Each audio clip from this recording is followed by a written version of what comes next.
Well, good afternoon. What a great day it is here down by Lake Matoka. I'd like to extend my greetings to all families, friends, and of course the members of the class of 2012. Please be seated.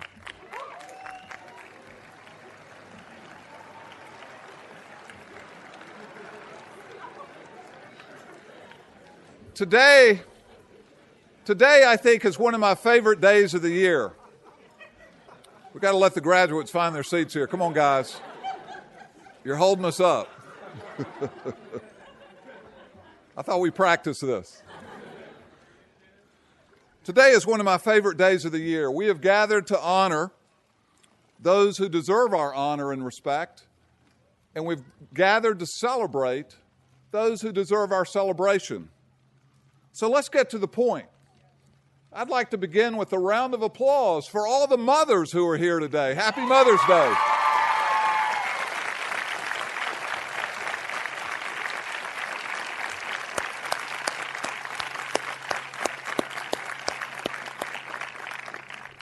You know, my mother's not with us any longer. I think she would have liked that.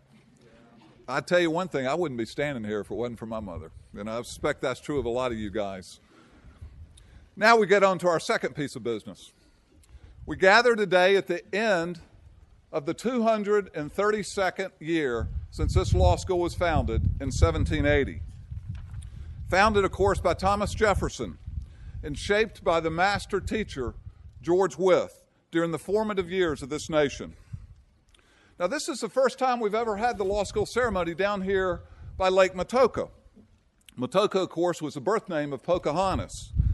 I was chatting with an English professor last night, and she said, "Where's the law school graduating?" I said, "Oh, we're down in that beautiful setting by Lake Matoka."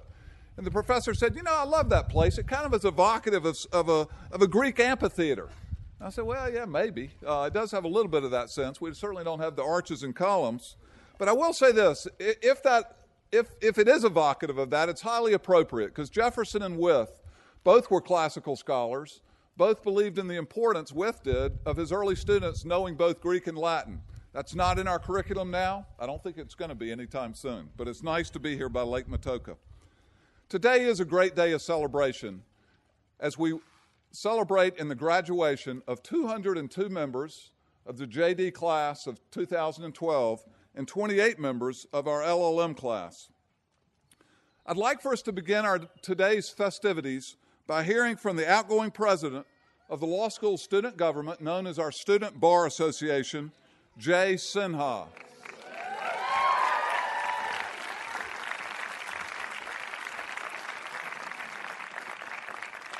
Jay has served us very well, and Jay, we're looking forward to hearing from you here today on your last event. Thank you so much. Thank you. Well, thank you, Dean Douglas, Justice Thomas, faculty, my friends in the class of 2012, and all our families and friends joining us outside. Who's excited to be here? Oh my gosh, it is. First I wanted to start out by talking about, I need to actually give a thank you to the graduation committee for putting on yesterday's great barbecue. Everyone else that enjoyed it, and I hope they will know how much we appreciate them. So thank you so much.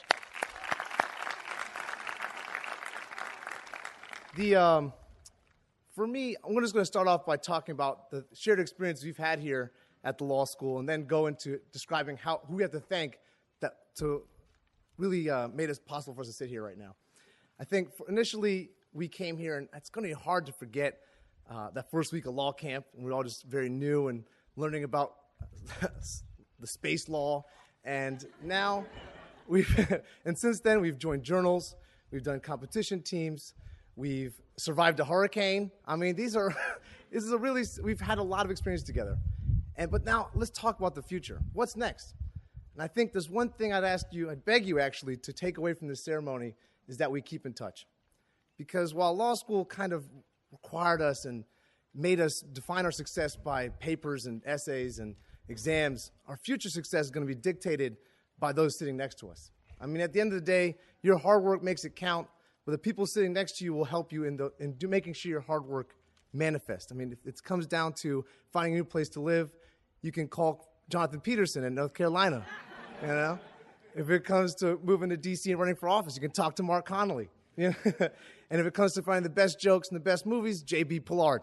So, yeah. And that's the kind of sense I love. And what I'm asking you to do is that no matter if it's 5 days or 5 months or 5 years since you've talked to one of your classmates, please reconnect. Because the experiences we've had here have not been shared by the many, but have been shared by the few. And that's what makes William & Mary what it is. But also, there's another thing that makes William & Mary the way that it is. And that's the faculty and staff and administrators sitting behind me. They have lent us their wisdom, their dedication, and frankly, their all to make this a productive and important experience for us. And it has been. And if you guys will bear with me, I want to recognize a few of them individually just really quickly. Dean Kaplan, are you here by any chance? Dean Kaplan, we are saddened to know that you want to step down from one of your positions, but we are also very grateful that you have guided so many fates and fortunes in your time here, and you will continue to do so in a new position. So thank you so much.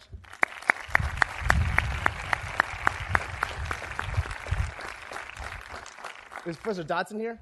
No? We just wanted to say that we wish him best of luck. He had a big imprint on our class, and we hope him best of luck in the land of wine. This punchline is too good. Wine and Schwarzenegger. My man are there. All right. So the second is Professor Van Alstyne here. Professor Van Alstyne. We just want to say that I don't think it's hyperbole to say it would take 4 people, 4 lifetimes, to accrue the amount of respect, admiration, and scholarship that we have for you. You have just done so much, and we are so excited that we were the last class with you, and we wish you a fantastic retirement.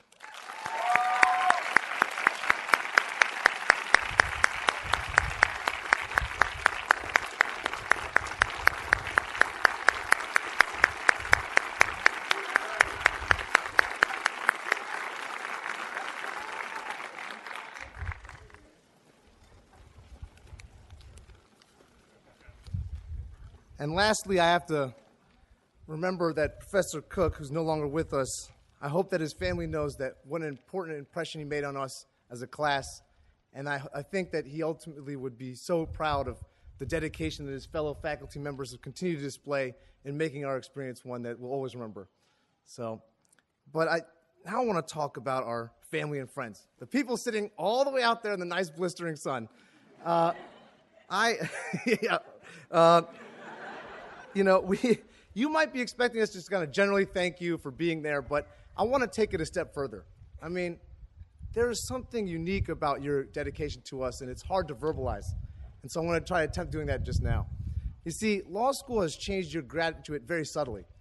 I think they came in here being able to work very hard, and now they leave here being able to work even harder than that.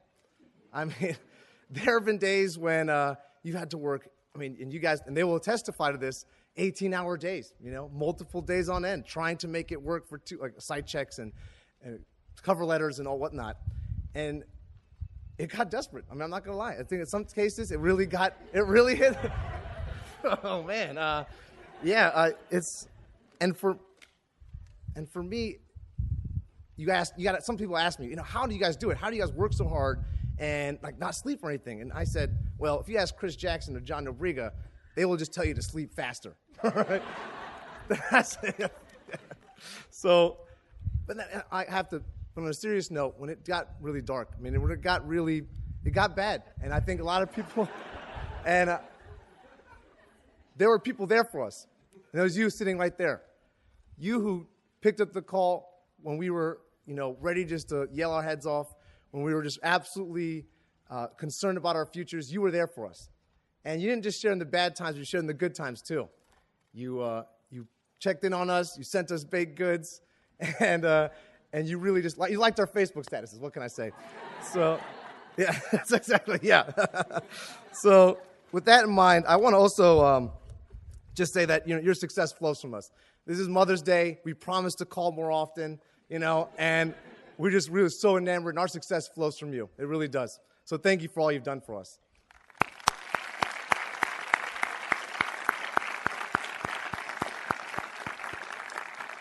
Last, I want to take a little moment of selfishness and just thank my special ones in my life. You know who you are, and I I can't express how fortunate I am to have you in my life and all that you've done for me. And I wouldn't be here if it wasn't for you, that's for sure. So thank you again. And guys, friends, faculty, and family, congratulations, we made it. Class of 2012, let's go! 2012.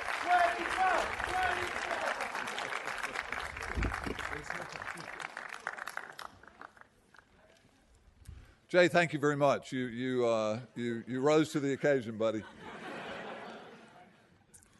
An important rite of passage for each graduating law school class is its transition to alumni status. We begin that process in earnest during the third year of law school in the spring semester, when the third-year law students work together to offer the law school their class gift. This year's results are especially impressive because of the difficulties in the employment market for lawyers. In fact, I'll have to say, I don't know of another law school class that has faced as much economic uncertainty as the class of 2012, and you guys have handled yourself with remarkable grace and courage, and the law school remains committed to helping every one of you fulfill your professional dreams. The strong support of the class of 2012 for your class gift has been a wonderful and heartwarming demonstration of your commitment to William & Mary Law School. Two members of your class, Lindsay Walter Davis and Jessica McGough, led your class of 2012's fundraising campaign. Jessica and Lindsay, would you please come forward and offer a few words to your classmates?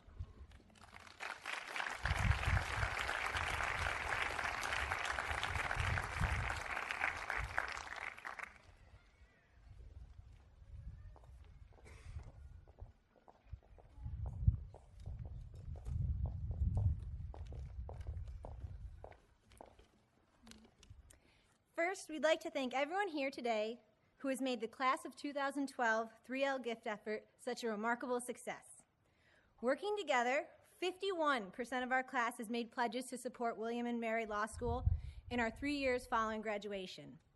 Our pledges, in combination with gifts from the 3L parents and a generous challenge gift from Dean Douglas, total $47,026.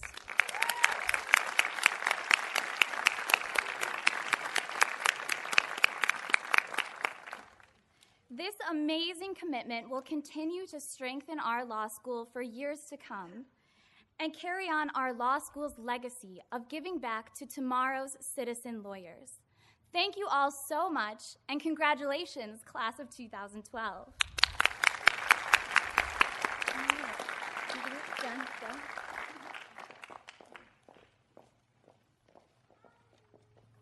Lindsay and Jessica, thank you so much.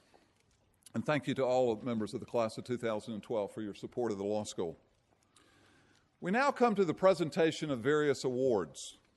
The law school confers many awards at the end of the third year for graduating students. We experienced the joy of conferring most of them yesterday at the Kimball Theater, and many of you were there.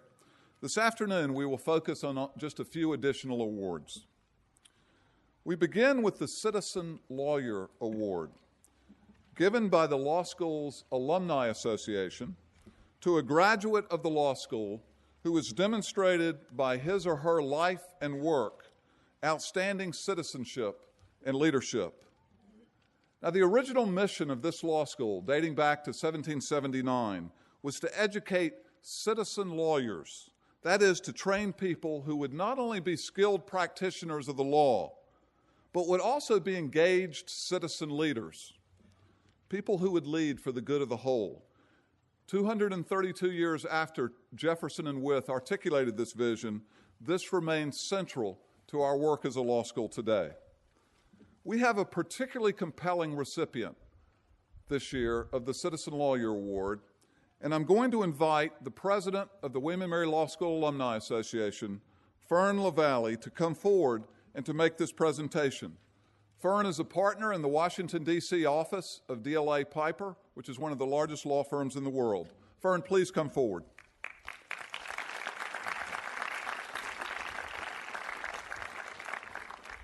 Thank you, Dean Douglas. Well, Dean Douglas gave the background to the award, so I'm going to go on. It is clearly the citizen lawyer ideal at the very foundation of both the history and tradition of our law school.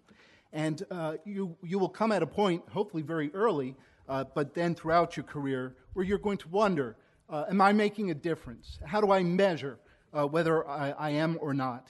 And hopefully the ideals of the citizen lawyer will give you the metric, and certainly the recipient this year will be one good example of what to measure against. While George Wythe established the citizen lawyer ideal, the legacy of the citizen lawyer has been continued by outstanding individuals in our community. Individuals like John Scanelli, law school class of 1972, and the 2012 recipient of the Citizen Lawyer Award. John, to be sure, has had a successful career in real estate law and a second career as a real estate investor in the Norfolk and Virginia Beach areas. But today, we celebrate his lifelong avocation of service to others. The truth is that John is one of those people who is always helping others. And I suspect that if you meet people who know him well, they'd be hard-pressed to think of a time in his life when he wasn't enthusiastically giving of his time and talents to others. I mean, he was an Eagle Scout when he came to law school. And his relationship and involvement with the Boy Scouts, which has spanned over 35 years and includes service on many boards and local and committees within the Boy Scouts of America, itself exemplifies service in the local and global community. And when he first walked into Marshall Wythe in 1969, the Vietnam War was raging. And again, a testament of his ideals of service to others, he was thinking about preparing for a career as an attorney in the Air Force. And he was impressed, he's said since then, about the citizen lawyer ideal that he didn't hear about as much as he witnessed in the faculty, professors, in the administration, and even in his classmates. Happily, by the time that he graduated, the war was winding down. And so while the Air Force didn't benefit from his talents, he didn't lose that vision of service. He started at the firm that became Kaufman and Cannolis, but he immediately embarked on that vision of helping others. For instance, even then, he frequently helped start nonprofits and did work to help people with tax-exempt status. In fact, he helped start that group start the Meals on Wheels program in Norfolk, which later became an institution to aid the elderly. Only a couple of years after leaving law school, John started his own firm with a classmate, Scanelli and Shapiro, in Norfolk. He served as an adjunct professor of real estate and finance at William & Mary's Law School, and he's also served on the Law School Foundation. But without a doubt, perhaps the thing that brings us here today to recognize him was a vacation in the West Indies about a decade ago that's truly inspirational when you think about what happened. He left the white beaches and the crystal blue waters of St. Kitts to meet a local real estate agent to talk a little bit about business. And the conversation turned to poverty on the island. And the lawyer mentioned a local children's home that had had a fire and the library had been destroyed. And so John enthusiastically volunteered to help replace the books. And so when he got home, he and his wife filled 10 boxes with books, about 500 or so, and shipped them back. On a subsequent trip to St. Kitts, he and his wife visited the children's home, and the grateful board of directors thanked him, but they also showed him the many other great needs that existed. And John began a routine of meeting the stakeholders in order to identify and understand their needs and to hear them and to see what they could do to effectively address them. And that resulted in donations of more things like fencing for security, appliances, construction materials, all sorts of things. And also developing a network where others gave and donated, even the cargo and the containers and the shipping that sent the things back. And the people at St. Kitts who helped install and to teach and gave time and to be advocates as well as tutors for the children. But the mark of the citizen lawyer doesn't end there, nor does the story. The Ministry of Education at St. Kitts and Nevis was so impressed that they asked John to visit other schools, both on St. Kitts and Nevis, and to notice the needs there. And of course, John did. On this Mother's Day, though, I'd be scandalously negligent if I did not point out that this love for his neighbor, that John's life of service has exemplified, starts with the love that he has for his most immediate neighbor, his wife Brenda. All these accomplishments that I've recited and attributed to him as a citizen lawyer, he accomplished with, or maybe I should be more precise and say that he could not have accomplished without Brenda. She was with him and their daughter, one of two of their children, on that vacation in 2002. And it was Brenda, a teacher with a master's degree in early childhood education, who saw the immediate needs of the 17 elementary schools on the islands when they had returned and were asked to look at those needs. And so it's John and Brenda who have subsequently shipped over 20 40-foot shipping containers of school furniture, office furniture, library books, math manipulatives, language arts, teaching resources, audio-visual equipment, computers, teaching aids, things of all sorts necessary for the students and to make their lives better. And to countries not only at St. Kitts and Nevis, but Antigua, Dominica, Jamaica, and Antigua. And so it's my great honor and privilege to recognize John Scanelli, an exemplar of the citizen lawyer ideal and the recipient of the 2012 Citizen Lawyer Award. Please welcome John.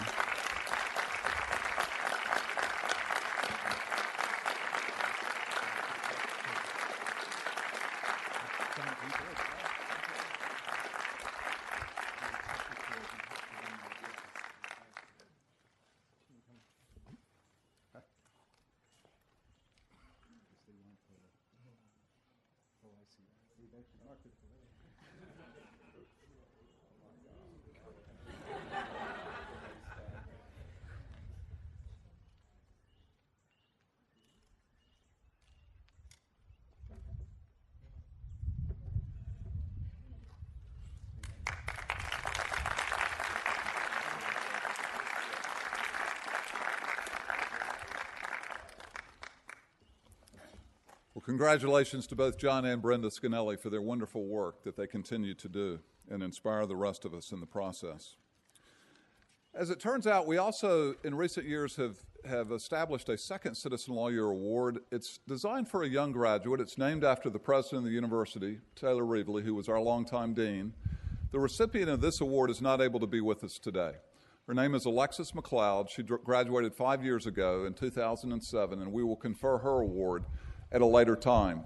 I'm going to tell you just a minute, though, about her, because I think it's really quite a story, particularly for the law graduates, to hear what she's done in her 5 years since she sat where you're sitting. Alexis has done a lot of different things. She first went to India and spent a good bit of time assisting in prosecutions of sex trafficking and forced prostitution offenses in that country. She's also worked in Rwanda on combating the practice of illegal land seizure from widows and orphans. She's now located in Southern California in Los Angeles, where she's the director of development for a drop-in center for homeless youth, where they serve over 2,000 homeless youth with their educational and therapeutic needs. She's really, truly fulfilled the vision of the citizen lawyer just in these 5 years since graduation. So we do want to call attention to her today. The core of any good law school is its faculty. And William & Mary Law School is blessed with a faculty who excel as both teachers and scholars. We've had a few members of our faculty reach landmarks this year, and I'd like to call attention to those landmarks. 2 of our faculty have completed this year 30 years on the William & Mary Law School faculty. I think one is here, maybe the other, and I'm going to ask them to stand. Ron Rosenberg and Trotter Hardy.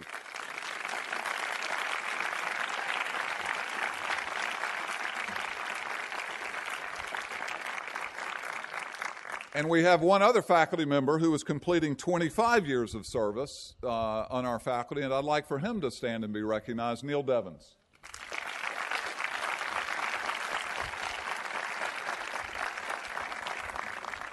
And finally, I'd like to recognize again our faculty member, Bill Van Alstyne, who is retiring this year. For the parents who may not be familiar with Professor Van Alstyne, he's been a legal academic since the 1960s. And for the last half century has been one of the most distinguished legal scholars in the United States. In fact, I would say in our 232 years as a law school, the two most distinguished legal scholars that we've ever have ever had with us was St. George Tucker, who was the most influential legal scholar of the late 18th and early 19th century, and William Van Alstyne. Bill, it's been our pleasure to be your colleague this past several years. We wish you well in retirement. If you'll stand up one more time.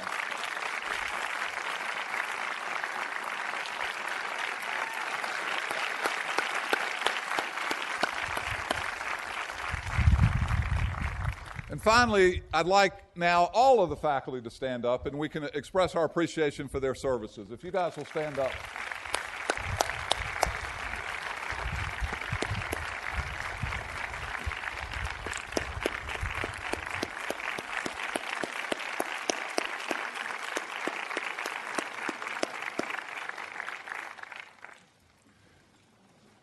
Each year, the graduating class identifies a professor whose teaching they especially admire. This faculty member receives the Walter L. Williams Teaching Award, named for a beloved former law professor here at William & Mary. Ryan Rasmus and Kristen Byers will present the 2012 award, if they will come forward.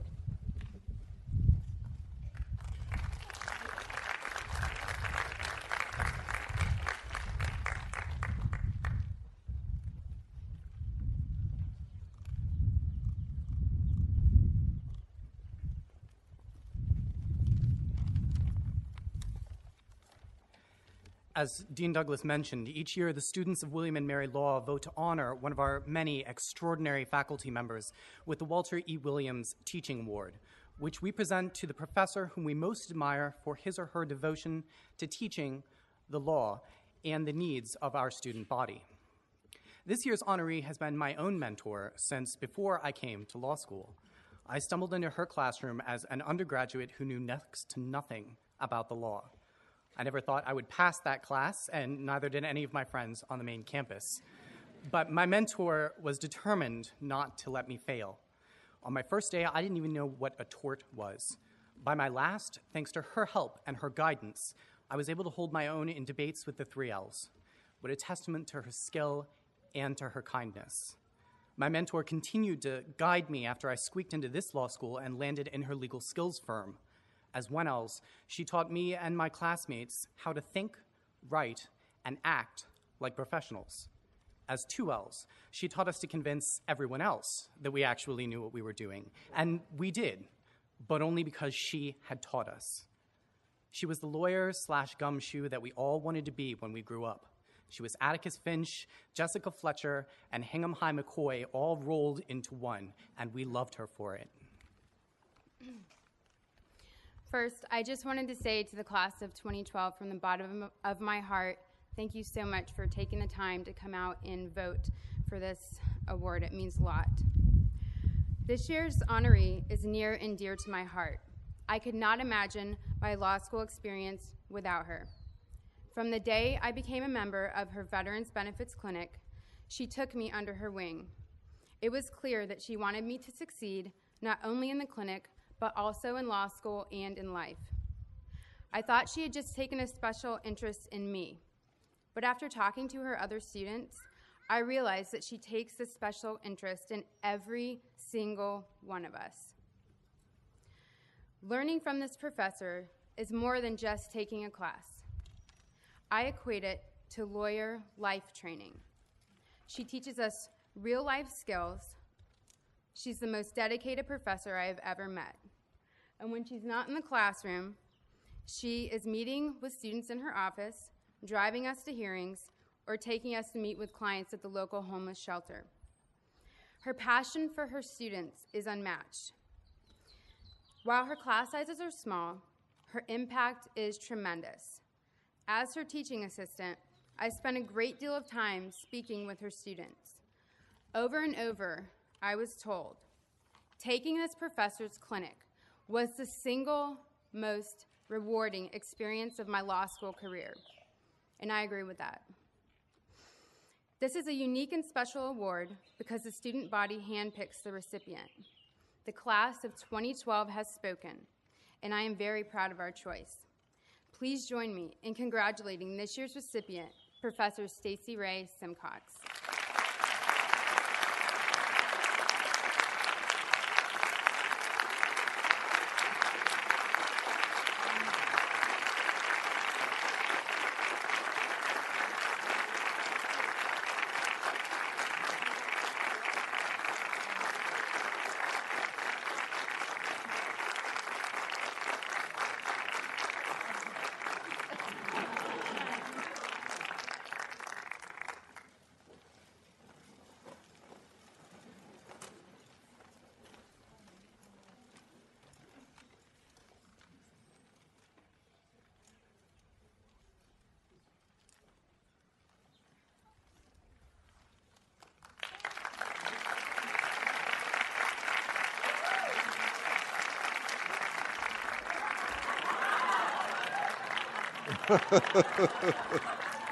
You know, they know each other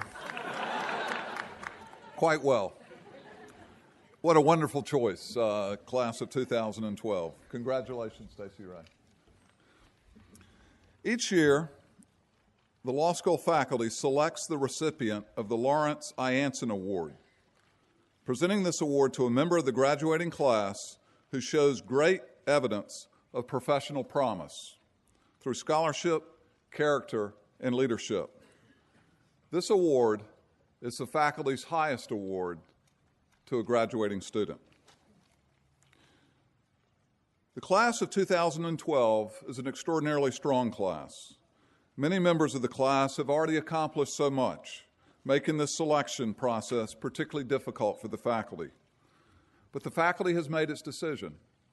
And this year, the Anson Award goes to Jeff Bosman.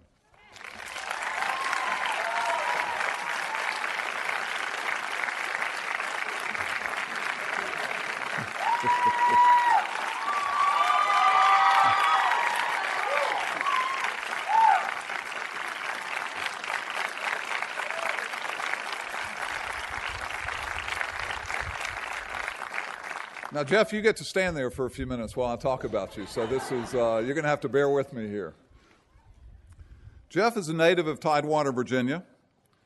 He graduated from Princeton University in 2005, and for the next 4 years, he served as an officer in the United States Marine Corps, having multiple tours of duty in Iraq.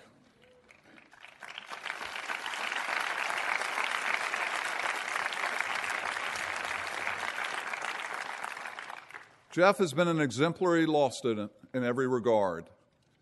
He graduates near the top of his class as a member of Order of the Coif.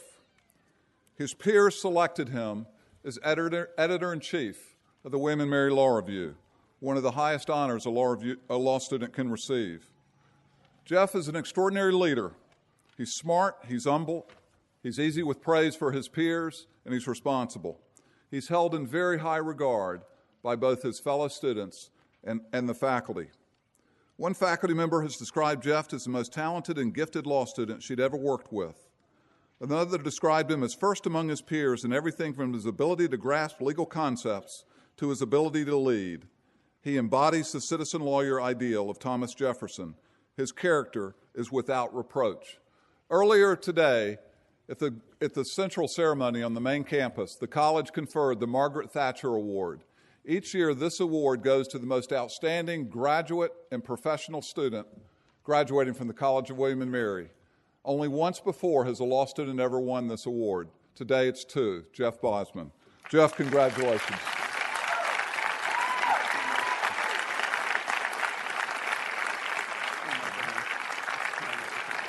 Get a photo off here. Can I have a photograph with the Walter Williams teacher? Yeah, Stacey Ray. We want you.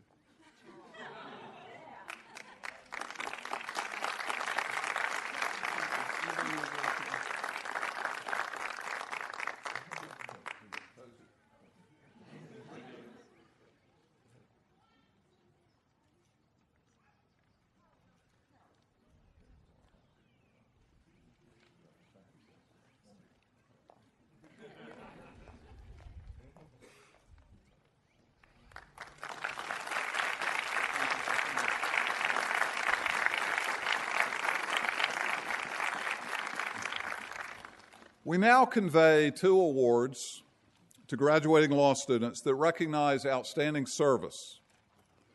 The George Wythe Award is given each year to the student who has demonstrated outstanding and selfless service to the law school community. As most of you know, George Wythe was one of the most remarkable lawyers of the 18th century and one of William and Mary's first law professors who had this vision of training lawyers for service. This year, we have two recipients of the George Wythe Award, and I'm going to ask them both to come forward. Jimmy Doherty and Jay Sinha.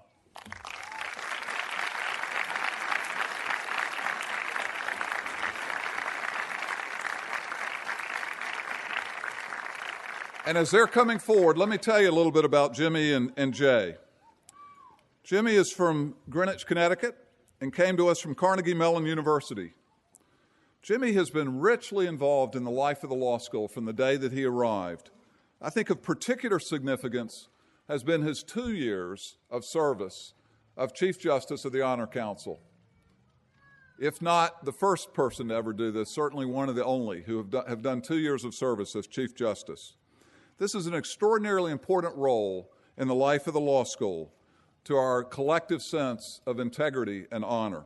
Jimmy did a marvelous job these past years as Chief Justice, and this year, as the college as a whole, the undergraduate campus has been thinking about revising its Honor Council code. Jimmy has been a major force in that effort. Jay Sinha came to William & Mary from Northern Virginia, having graduated from Mary Washington. Jay has also been deeply involved in the life of the law school since the day that he arrived, eventually serving, of course, as president of the Student Bar Association, having held a similar position at Mary Washington. He's been an effective leader, working closely with the law school administration to improve the experience of all law students. Jimmy and Jay, I hope that you will accept our deepest appreciation for the service that you've provided to William & Mary Law School these last 3 years. Thank you very much. The Black Law Students Association, one of our many student organizations with a particularly profound commitment to public service. Time and time again, BALSA has led the way in fundraising projects and other service projects throughout the law school, including one of our great law school traditions, the Thanksgiving basket competition, that produces tremendous quantities of food for needy families in this area. Under Jonathan's leadership, BALSA this year also put their legal skills to good use by providing educational sessions on the legal process for those persons seeking to have their voting rights restored, certainly consistent with the vision and work of Thurgood Marshall. This year, our BALSA chapter was again recognized as one of the most outstanding BALSA chapters in the United States. Julie Silverbrook came to us from Bucks County, Pennsylvania, having graduated from the George Washington University. Really before Julie arrived, and certainly from the day that she arrived, she expressed a profound commitment to civic education about the United States Constitution. She organized what has become one of the most vibrant projects at William & Mary Law School and in the greater Williamsburg community, Constitutional Conversations, an ongoing project led by William & Mary Law students designed to engage people of all ages to deepen and enrich our understanding of the United States Constitution. And throughout the year, various workshops and programs were conducted under Julie's leadership by William & Mary Law students as our community, the wider community, had a much richer sense of our constitutional heritage. Last fall, Julie had the opportunity to moderate a candidates forum in Gloucester, Virginia. During the forum, one of the candidates came up to Julie and said his experience with constitutional conversations inspired him to run for public office. While a law student, Julie also led our Hampton Road School Project, a program whereby our law students teach the Bill of Rights to middle school and high school students. Jonathan and Julie, it's my great pleasure to present you with this year's Thurgood Marshall Award for both of your strong efforts in public service.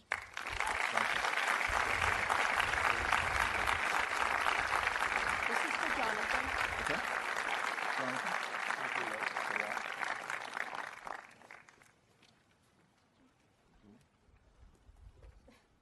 It's photo time.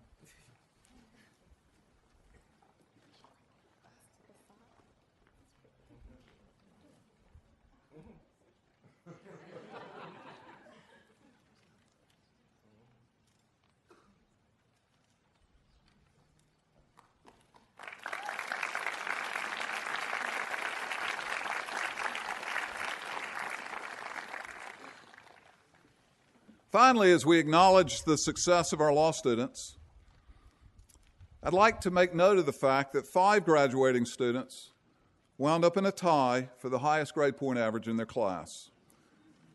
And as I read their names, I would like for them to stand.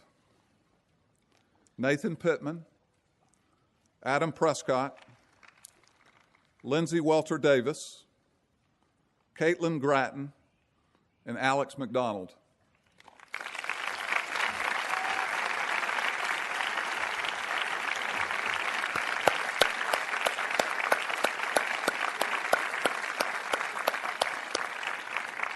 Congratulations to all 5 of you on an extraordinary record. Finally, we come to the John Marshall Award. This award is named for the law school's most outstanding former student, the great Chief Justice John Marshall, and is given each year to a member of the faculty or a member of the staff at the law school who has demonstrated character, leadership, and a spirit of selfless service to the law school community. This year's winner is Professor Charles Cook. Professor Cook joined our faculty in 1979, and he served with us for 33 years. Over the course of his career, he became one of the nation's most distinguished administrative law scholars and the author of one of the most important administrative law treatises of our era.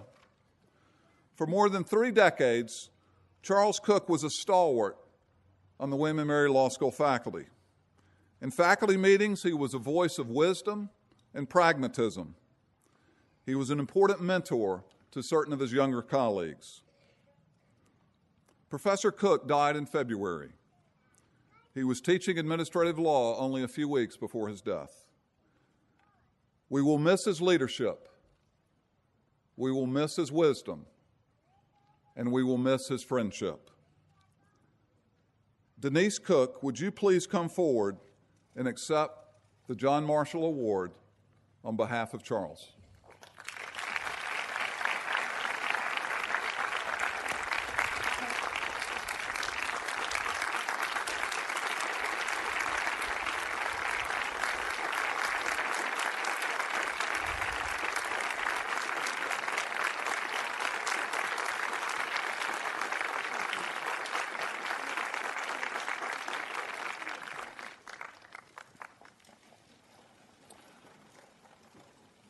It is now my great honor to introduce our graduation speaker. Let me say at the outset that the tradition at William & Mary Law School is that the graduation speaker is not chosen by the dean, it's not chosen by the faculty, it's chosen by the students. And the students this year have again made a brilliant choice. Our speaker is no stranger to the graduating class. In fact, on your very first day at law school in August of 2009, you were welcomed by Judge John Charles Thomas, who gave a riveting presentation. Judge Thomas is a Virginian. He received his BA with distinction in 1972 and his JD degree in 1975, both from the University of Virginia, Thomas Jefferson's second law school. In 1983, Judge Thomas was appointed to the Supreme Court of Virginia at the age of 32, the youngest person ever to serve on that court, as well as its first African-American justice. Since stepping down from the bench, Judge Thomas has returned to private practice, and he is currently a senior partner in the Richmond office of Hunt & Williams, leading that law firm's appellate law practice. Judge Thomas is also a certified mediator and arbitrator, having settled a wide variety of disputes in Virginia and beyond. And most interesting to me, he has served as a member of the Court of Arbitration for Sport, based in Lausanne, Switzerland, which settles all those disputes you read about in the newspapers from time to time, involving the World Anti-Doping Code for the Olympic sports, for the Tour de France, and for the LPGA. He's got some great stories. An acclaimed public speaker, Judge Thomas has lectured around the world. This is his second commencement address in the last 24 hours. Yesterday, he received an honorary degree and delivered the commencement address at Longwood University. On a final note, Judge Thomas is an accomplished poet, and he has committed an amazing number of poems to memory. If we're lucky, we may hear a bit of his poetry. Judge Thomas, please come forward and address your class, the class of 2012.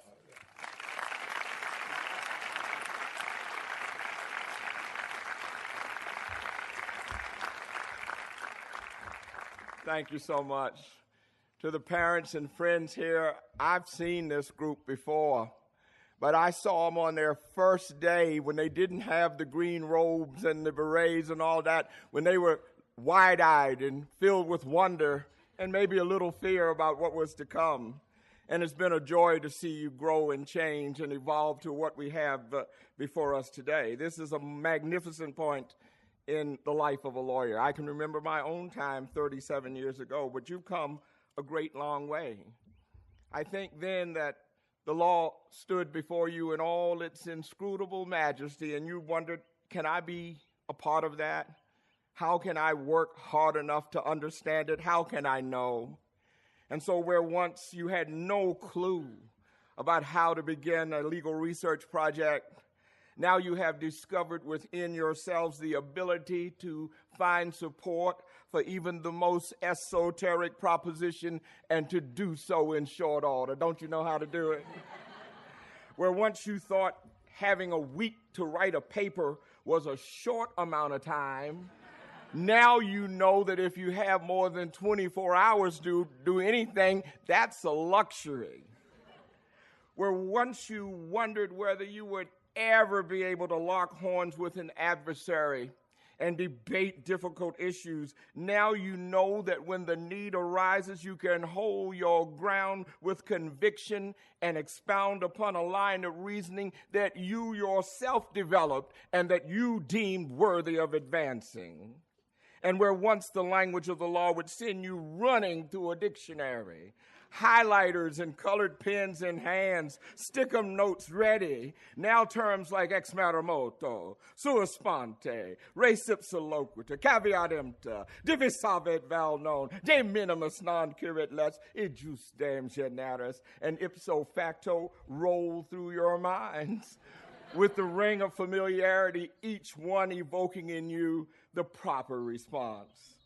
Where once the concepts and theories and doctrines of the law would leave you with blank stares, now you are ready to join in discussions of the doctrine of worthy a title, of strict liability, of sovereign immunity, of collateral estoppel, of cypre, of proximate cause, meeting of the minds, the but-for test, and all the other things that lawyers throw into conversations when we stand around with the others who are not trained in the law like we are.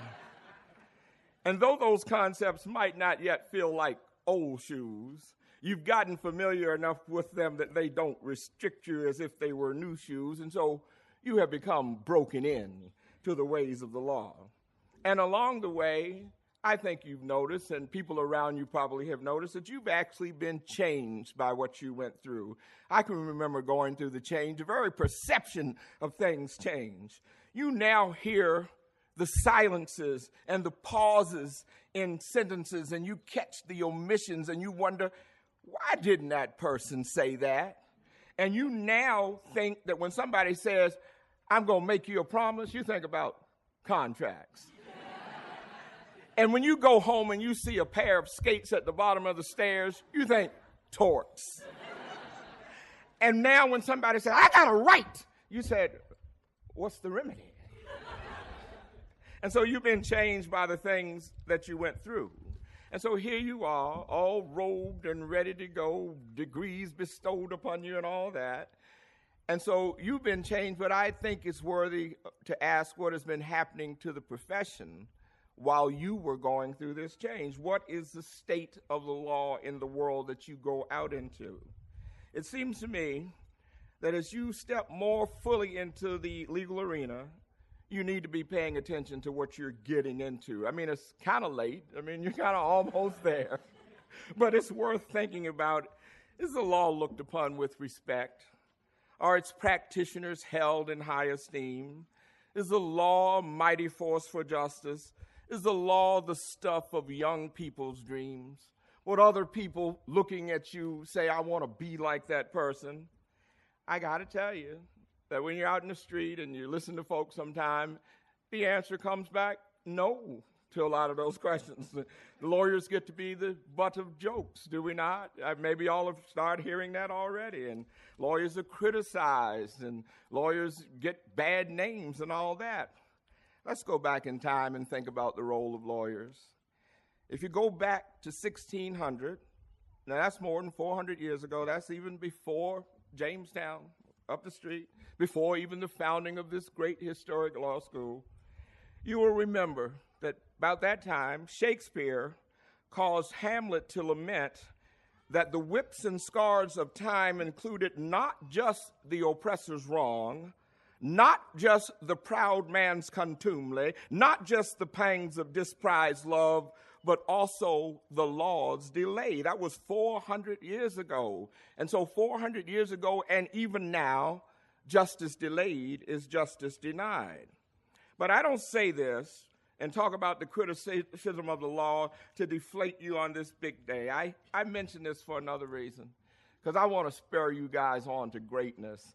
I want to spur you on to be great, powerful changers of the law for good. I want you to be part of making the law to be held in the high esteem that it once was. I mean, it was a 32-year-old lawyer from right here at William and Mary who wrote that all men are created equal and endowed by their Creator with certain error. Right here, in the same place where you walked, in the same place that you said. That's pretty amazing.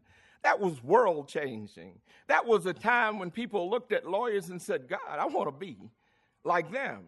And then it's worth remembering that it was 29 people of the 55 who signed the Declaration who were trained in the law. Did y'all know it was 14 lawyers and 15 judges who signed away their lives, their fortune, and their sacred honors to help create the America that we know now?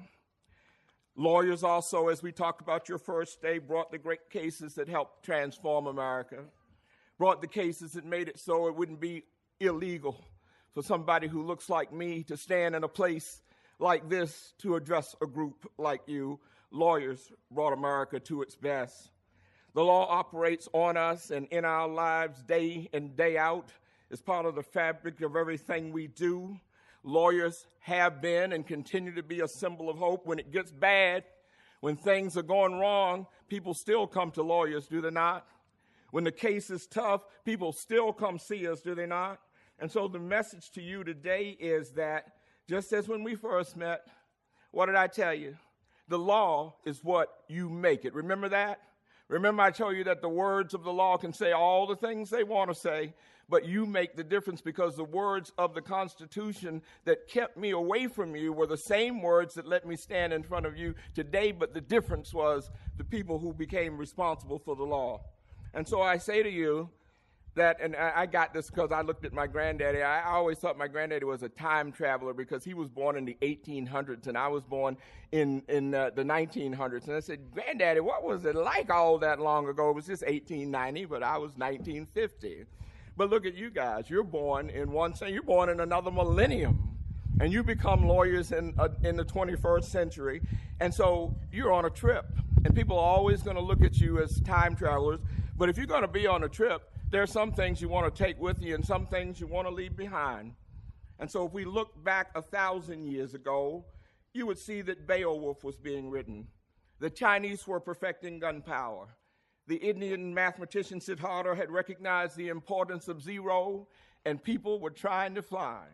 If you look back 100 years ago to 1912, you will find out that tea bags and instant coffee were being created because they knew there were going to be lawyers who needed to stay up.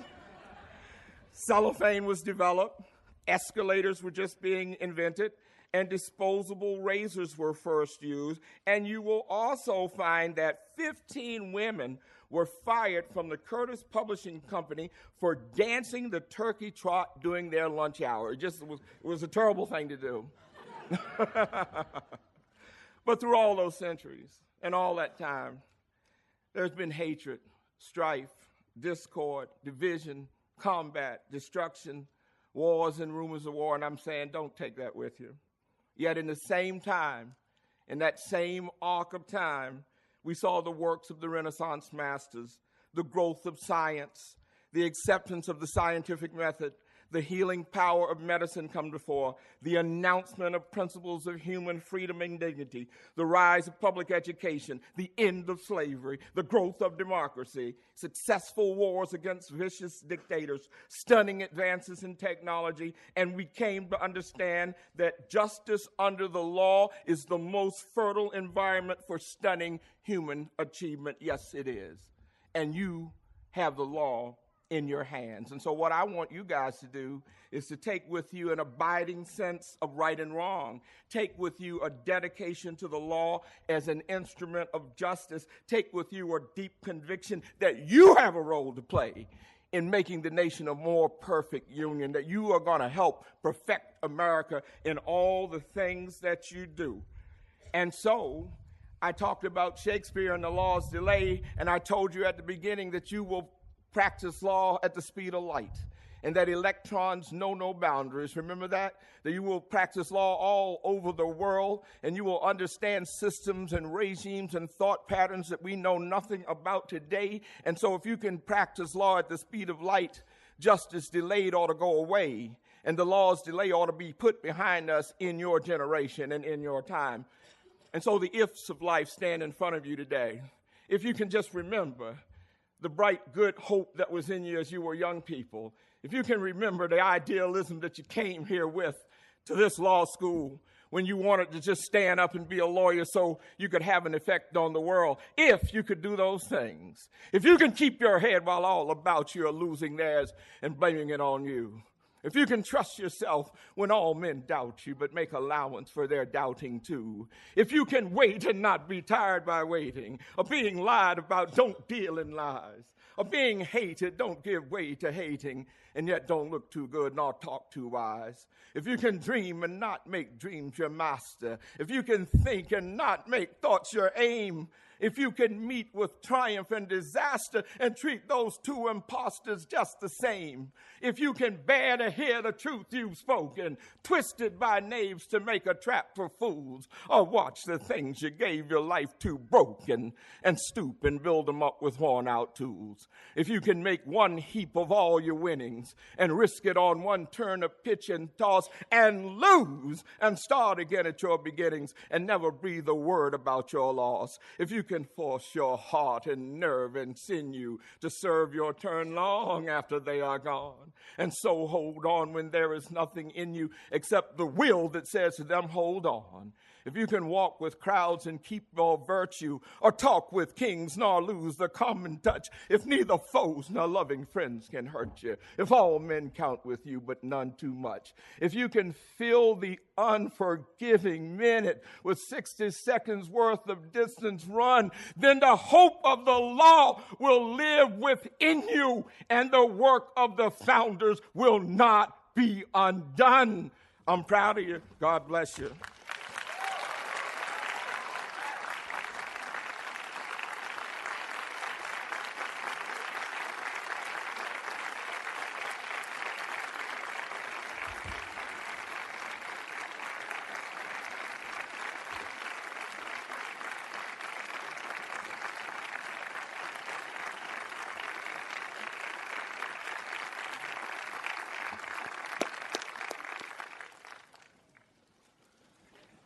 Judge Thomas, you did not disappoint.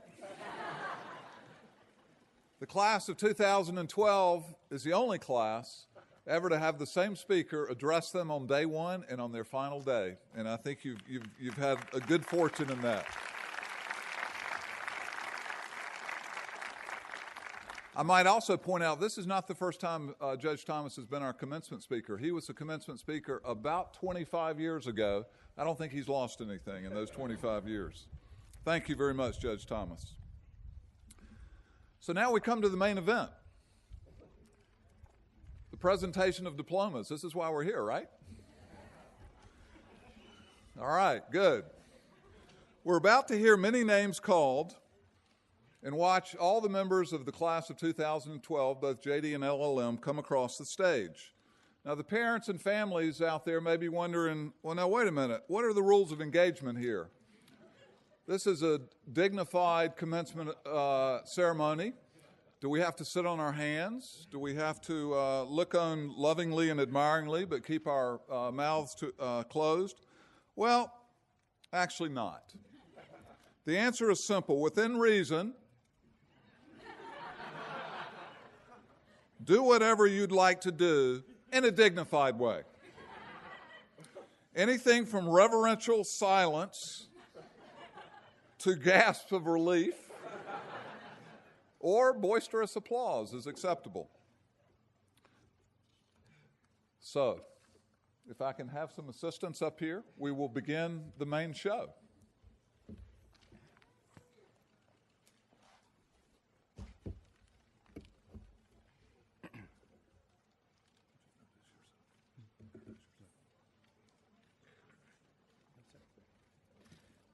Good afternoon. You are a stellar class, and it's a pleasure and an honor to be able to recite your names. Will the first row please stand and proceed to the stage?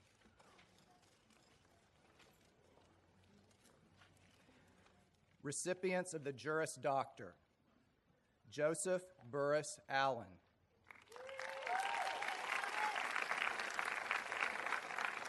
Dustin Leif Allison. Eric Edmund Amateus. Jeffrey Ryan Ambrose. Kojo Asamoah Caesar Jr. Michael Robert Bagel.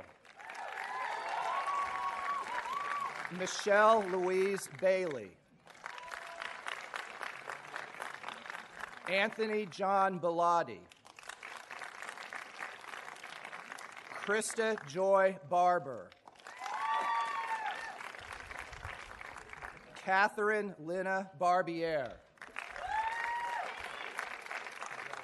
Christina Marie Beer. Andrew Eugene Behrens. Nicole Roisin Benincasa. Ryan Andrew Benson. Sarah Christine Burning. Stephanie Bray Bitto. Willie James McAllister Black. Andrew James Borek. Lindsay Marie Bufford. Jeffrey Todd Bosman. John Jeffrey Brandon. Brooks Christian Braun. Christopher Robert Brennan. Bonnie Nicole Brown. Kristen Ruth Brown. Andrew Bruskin. Laura Minson Breimer. Madeline Marie Buckley. Brooke Jeffrey Bulka. Kristen Marie Byers.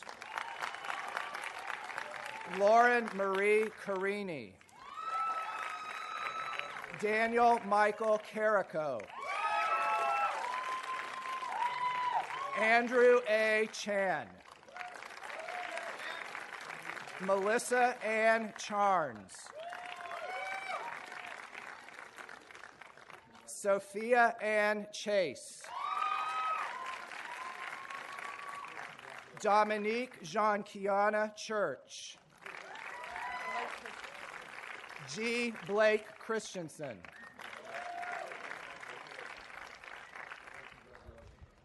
John Paul Semino. Richard Thomas Clossy Jr. Brendan Matthew Clegg. Lauren Samantha Coleman. Mark William Connolly. Stephanie Ann Cothran. Caitlin Elise Cotter. Lindsay Welter Davis.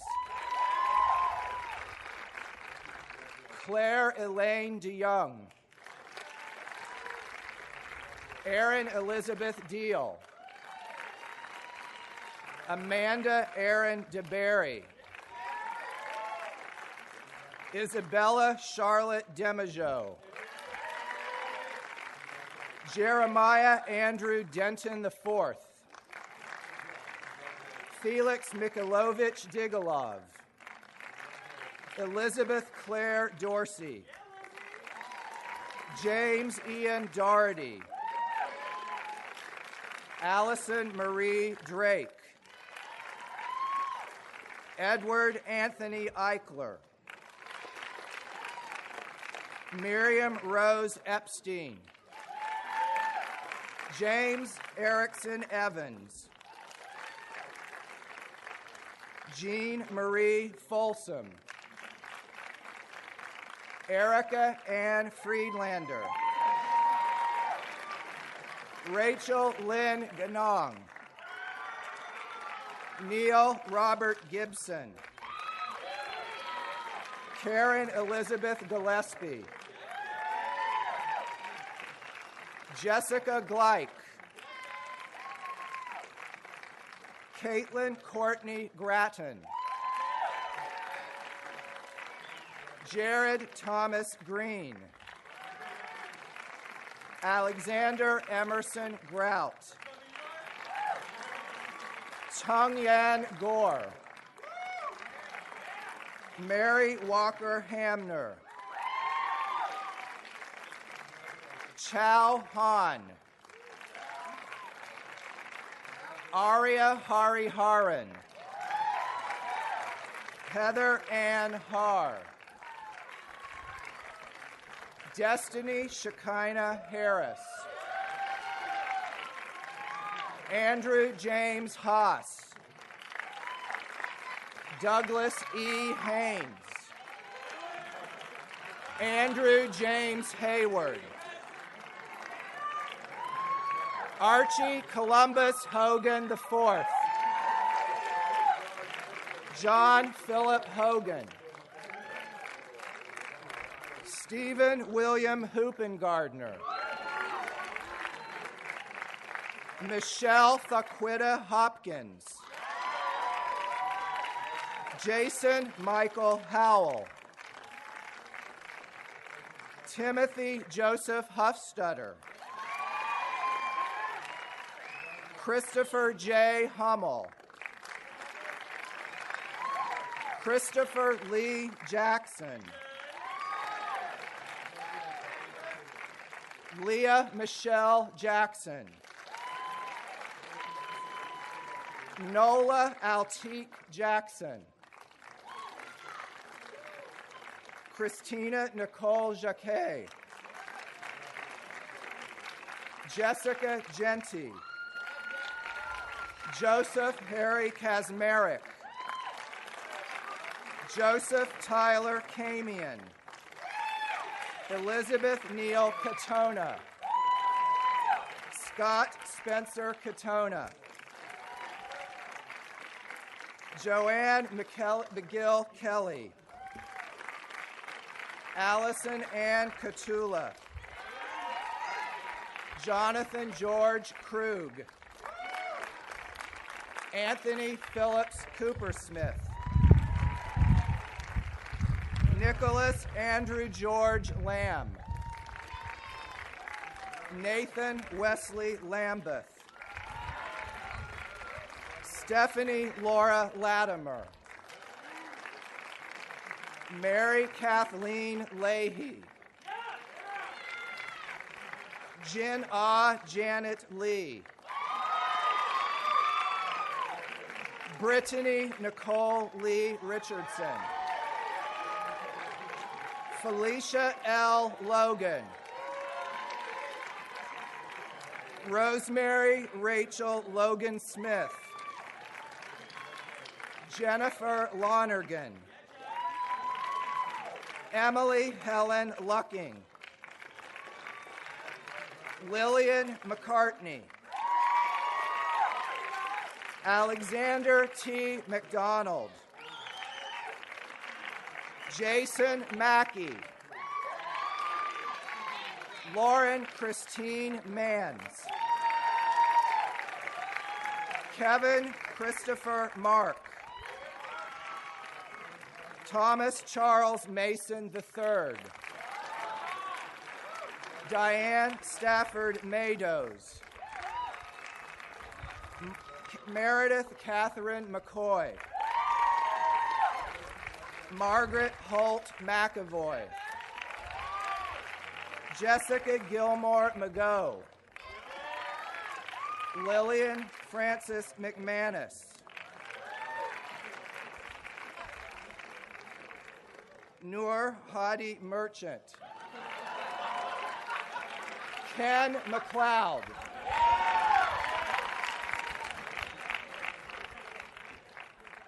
Rebecca Marie Miller.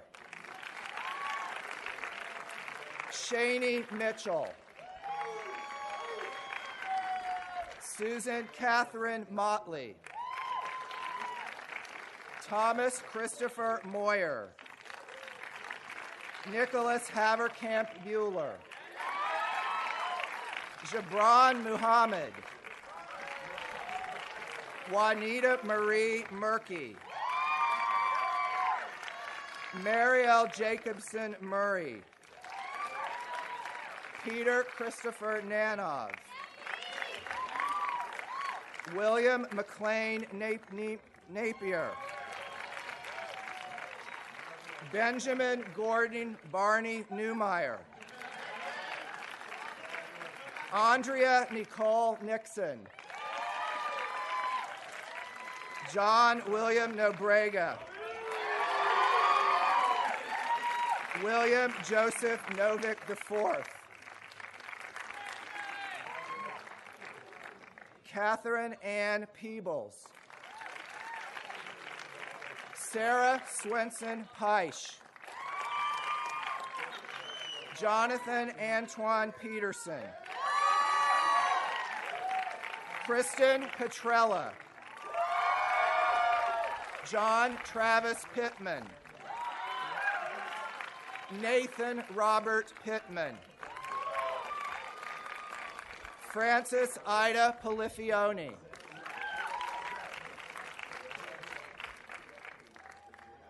Eliza McCaslin Pope. Thomas W. Ports, Jr. Jeffrey Pernard Pillard. Danielle Nicole Powell. Adam Robert Prescott. Sarah Marie Becker Prue. Gregory Park Procius. Ryan Christopher Rasmus. Benjamin James Reed. Bradley David Reed. Emily Lauren Riggs. Patrick Eugene Roach. Rachel Marie Roberts. Jana Robinson. Jacqueline Ann Rogers. Jamel Dominique Rowe. Lauren Ashley Santabar. Christina Maria Sartorio. Ryan Jeffrey Shallard. John Brandon Sieg. Julie Michelle Silverbrook. Kenneth Charles Silverman.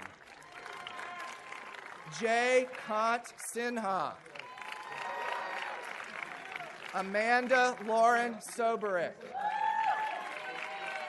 Samantha Lauren Soller.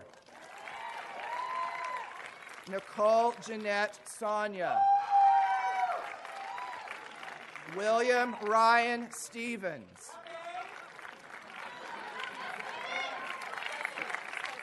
He's not. Eric Roy Spessard.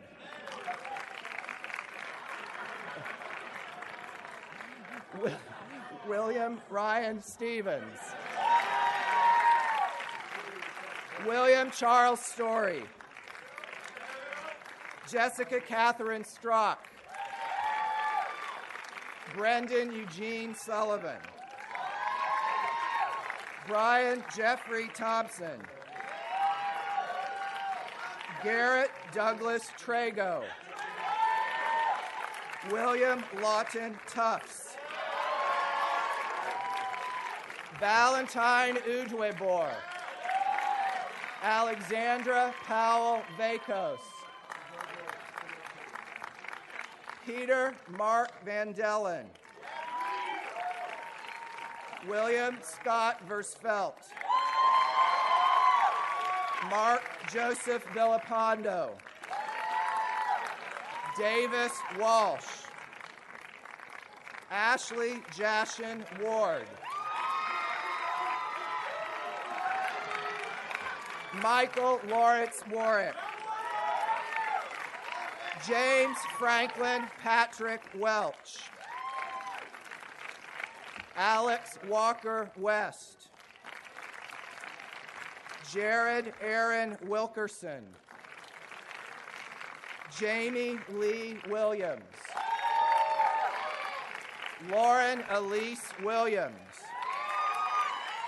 Wintico Martin Williams. Catherine Marie Wilmarth. Pia Mercedes Winston. Zachary Alexander Withers. Anya Olivia Wodek. Amanda Bailey Jennifer Wolfstead. James Robert Zadek. Samuel L. Zimmerman.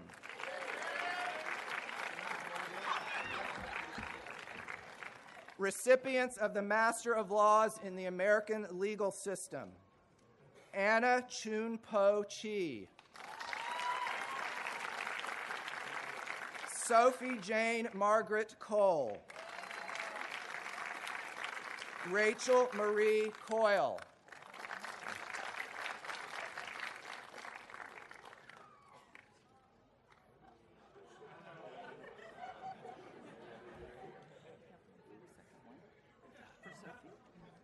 Sophie Jane Margaret Cole.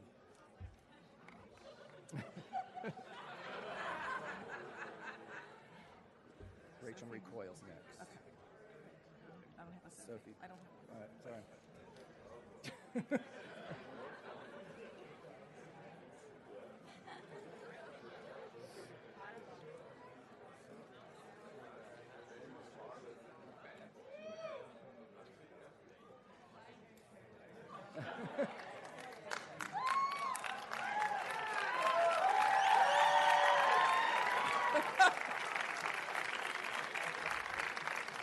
Y'all set? Rachel Marie Coyle? Sophie?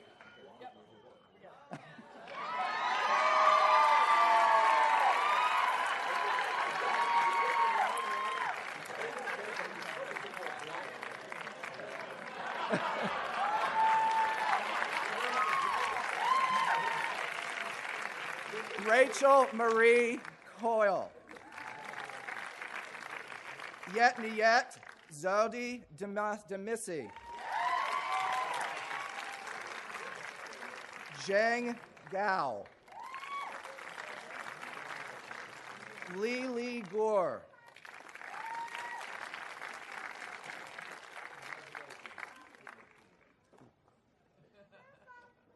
I have Tajinder Singh Kara next.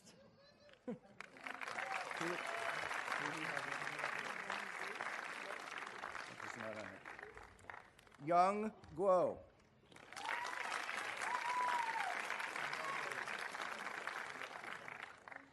Lili Gu. Oh, sorry. Zichenjuan Long. Zichiao Liu.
Zichiao Liu. Zheng Yao Lon. Chong Lu. Wei Lu. Yi Fan Le. Veronique Ségolène Caroline Claire Madouit. Ludmila Mozgova. Zishen Chi. Benu Sodi. Wenjie Swen. Yujie Swen. Yuan Wang. Sheng Young Wu. Wen Xie. Ray Hua Zhang. Yo Zhou.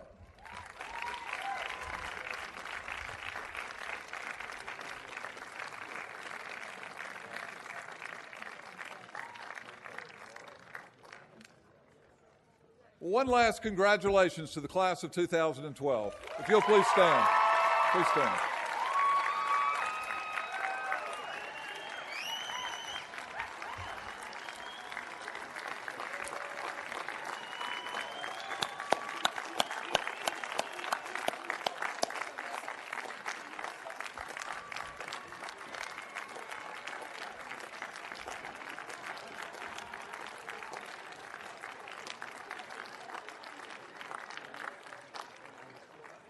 Well, we're almost done, but not quite. Oh. Class of 2012, I want to add a few last words myself of congratulations on your success. I arrived in the job of dean, and you arrived as 1L students the same year. I found you to be an enormously talented and accomplished group of individuals who have already done so much in the world. With your law degree, soon to be followed by your law license, you will enjoy a special status in American society. In the spirit of our founders, Thomas Jefferson and George Wythe, I encourage you to use this special status well, not just in the service of yourselves, but in the service of the broader community. I really have developed a fondness for you guys these last 3 years, and I want to make a few predictions about what I see coming from the class of 2012, so bear with me here. I think one of you is going to someday serve as governor or in the United States Congress. One of you, I think, is going to follow the steps of Judge Thomas and serve on the state Supreme Court and come give the commencement address. Several of you will serve as judges at the state and federal level. Some will be in state legislatures. In fact, there are a number of recent graduates who were just sitting here within the last several years who now serve in state legislatures in various states around the country. One of you, I think, is going to start a nonprofit organization providing legal services to those who are underserved. Others will be involved in legal reform efforts, trying to change our laws for the better. Many of you will serve as prosecutors or public defenders or work in the Department of Justice. Some of you will be leaders in your bar associations or civic associations in your communities. And many will exercise private leadership in private law firms or start your own businesses. But whatever path it takes for you, let me remind you that the call to service and the call to leadership need not wait. It need not wait. Remember that Thomas Jefferson was 33 when he wrote the Declaration of Independence, and that Martin Luther King was 26 when he led the Montgomery bus boycott, and that Judge Thomas was 32 when he joined the Virginia Supreme Court. And that great organization, Teach for America, that many of you were part of some years ago before you came to law school, was founded by Wendy Kopp at the age of 23. In whatever form it takes, I think each one of you will use the tools that you learned here in your law school to fulfill the vision that was articulated by Jefferson and Wythe more than 2 centuries ago. So use your talents well. But as you go forth, bear in mind that the law school's founder, Thomas Jefferson, in writing one of the most extraordinary documents in our nation's history, the Declaration of Independence, reminded us that among the 3 inalienable rights that we all enjoy, in addition to life and liberty, is the pursuit of happiness. It's an interesting phrase, the pursuit of happiness. In Anglo-American law, the most common characterization of our core rights is life, liberty, and property. But Jefferson intentionally chose a different phrase, the pursuit of happiness. Now, by the pursuit of happiness, Jefferson didn't mean an afternoon at a football game with friends, although I suppose he might have thought that would be a good thing. He wouldn't have known what football was, but he might have thought that was a good thing. Rather, the 18th century phrase, the pursuit of happiness, is best translated as the pursuit of meaning. Jefferson claimed that all of us have an inalienable right in our lives to pursue meaning. And my hope is that for each one of you, that in your personal and your professional lives, you will pursue meaning. First, I hope you'll find meaning in your work as lawyers. And I promise you that if you use your legal gifts for the greater good, you will find meaning. But I'll tell you this, and this may come as a surprise coming from a law dean. If your life is lived only in the law, then perhaps you may miss some of Jefferson's call to pursue meaning. Before you came to law school, some of you were poets or musicians or writers. You were active in your churches and synagogues. You explored the wonders of the out-of-doors. You cherished time with your friends and with your family, celebrating the joyous occasions that life brings and offering consolation in times of loss and sorrow. Don't lose sight of those parts of yourself. So go and fulfill the call of Jefferson to work for the greater good as citizen lawyers, but also fulfill Jefferson's call to pursue happiness. I wish you all well. I'm going to follow your careers with great interest. Today is not farewell. You joined the William and Mary family 3 years ago when you sat and listened to Judge Thomas talk to you on day 1 of your law school career. And those ties will never be broken. Rather, today is a recognition of your great accomplishment and an encouragement to each one of you as you move forward with the next phase of your lives. So I wish each one of you well. Good luck.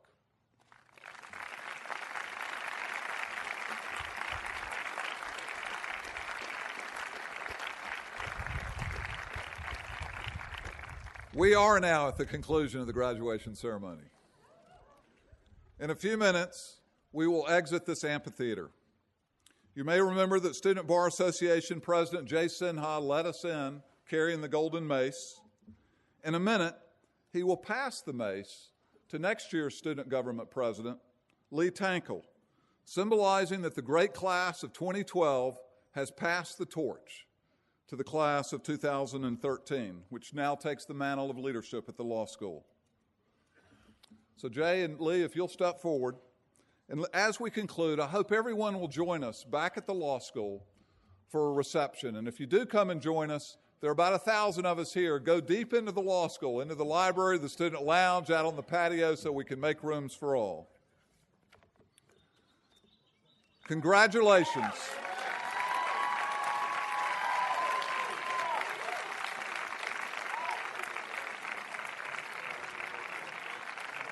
Congratulations to the class of 2012, and Lee, if you'll lead us out.